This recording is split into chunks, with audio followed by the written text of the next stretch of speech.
mjadala ulianza tangia tarehe 9 ambapo wabunge jumla ni 103 wameweza kuchangia mjadala huo, kati yao 100 wakichangia kwa njia ya kuzungumza bungeni na watatu wenyewe wakichangia kwa njia ya ujumbe wa maandishi. Na hii leo basi ilipofika majira ya saa 11 za jioni, waziri mkuu alikuja hapa bungeni kuhitimisha hiyo hotuba ya bajeti yake. Lakini kumbukwe pia ofisi hii ya waziri mkuu ina ofisi mbili.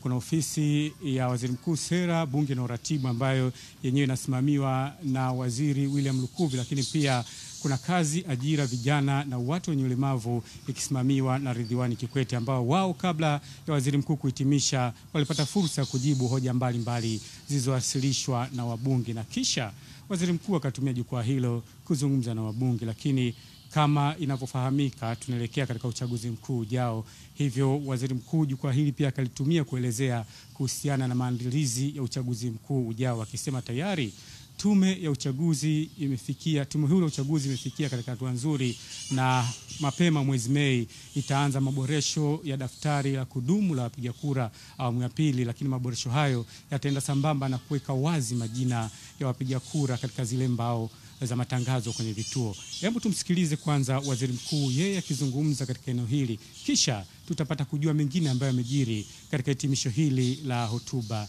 ya bajeti ya waziri mkuu. Tume inatarajia kufanya uboreshaji wa daftari la kudumu la wapiga kura kwa awamu ya pili mwezi Mei. Hatua hiyo itaenda sambamba na zoezi la uwekaji wazi wa daftari kwa ajili ya kuwawezesha wapiga kura ambao wameandikishwa kukagua sasa taarifa zao kwenye kuta za matangazo. Hivyo basi nitoe rai kwa Watanzania waliopitiwa na zoezi la awamu ya kwanza kutumia na fursa hiyo kwenda kujiandikisha na kuboresha taarifa zao awamu ya pili pindi tume itakapotangaza. Tume imekamilisha maandalizi ya kanuni za uchaguzi wa rais, wa bunge na madiwani kwa ajili ya uchaguzi wa mwaka huu 2025. Kanuni za maadili ya uchaguzi za mwaka 2025 na maelekezo mbalimbali ya uchaguzi yametolewa. Serikali itaendelea kuhakikisha kuwa kuna hali ya usalama, amani, utulivu na uwazi na haki katika kipindi chote cha uchaguzi mpaka siku ya kupigaji kura. Naam. Lakini katika hotuba hiyo ya waziri mkuu pia akazungumzia kuhusiana na uharibifu wa miundombinu ambao umefanyika. Tutakumbuka kwamba mvua zimenyesha maeneo mbalimbali nchini na zinaendelea kunyesha, hivyo maeneo mengi yameathirika, hasa kwenye miundombinu ya barabara pamoja na madaraja. Katika eneo hili pia waziri mkuu akatoa hakikisho kwa wabunge kwamba serikali iko kazini na inalifanyia kazi. Nitumie fursa hii kupitia bunge lako tukufu kuhakikishia wananchi kuwa serikali itaendelea kukamilisha miundombinu iliyoharibiwa ili irejee katika hali yake ya kawaida na wananchi waendelee na huduma zao za kawaida. Vile vile nitoe rai kwa wananchi wote kuendelea kuchukua tahadhari dhidi ya mvua zinazoendelea kunyesha ili kuepuka athari zinazoweza kujitokeza.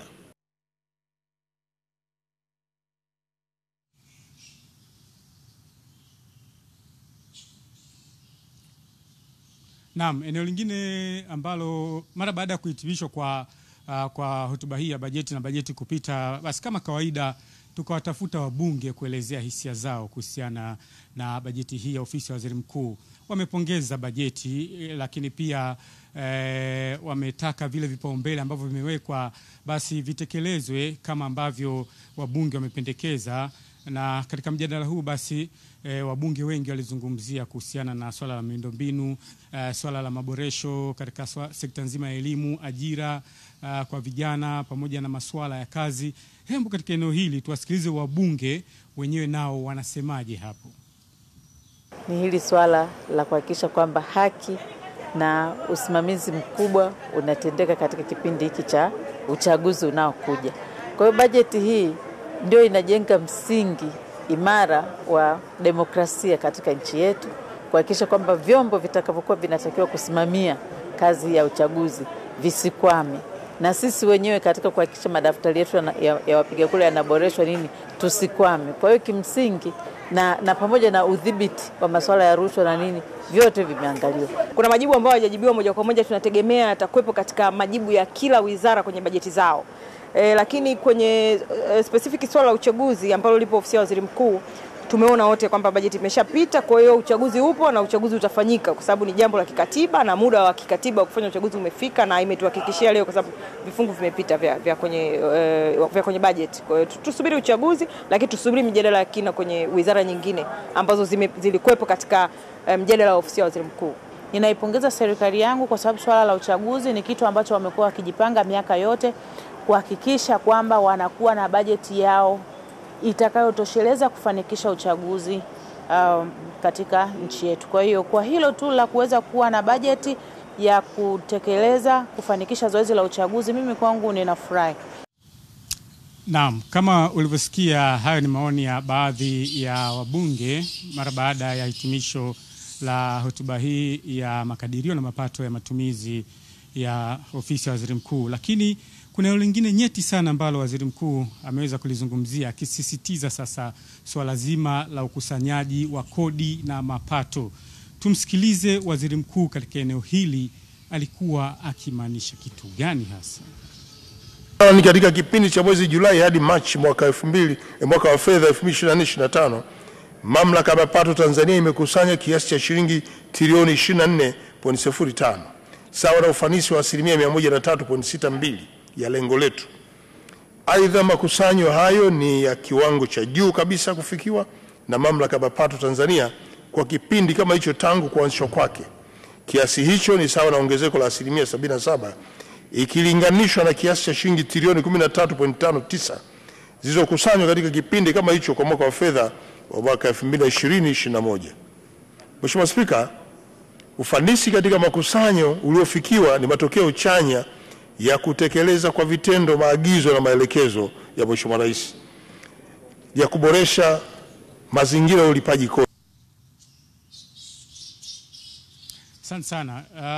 Huyo ni Waziri Mkuu Kassim Majaliwa, na ndivyo alivyokuwa akihitimisha hivyo hotuba ya makadirio ya mapato na matumizi ya bajeti ya ofisi yake kwa mwaka wa fedha 2025-2026. Lakini number one, tuambie kesho sasa, hii ya leo tumeipata vizuri. Kesho ni wizara gani ambayo itaingia ulingoni hapo? Naam, swadakta kabisa. Hapo kesho ni ofisi ya Rais TAMISEMI, ambapo Waziri Mohamed Mchengerwa anatarajia na yeye kuwasilisha hapa randama ya hotuba yake ambayo pia itajadiliwa na wabunge. Na tumfahamishe tu mtazamaji wetu, Azam TV iko hapa bungeni na itaendelea kupiga kambi hapa kipindi chote cha bunge la bajeti kwa ajili ya kuwaletea habari kwa kina zaidi kwa kile kinachojiri hapa bungeni. Barwan, asante sana.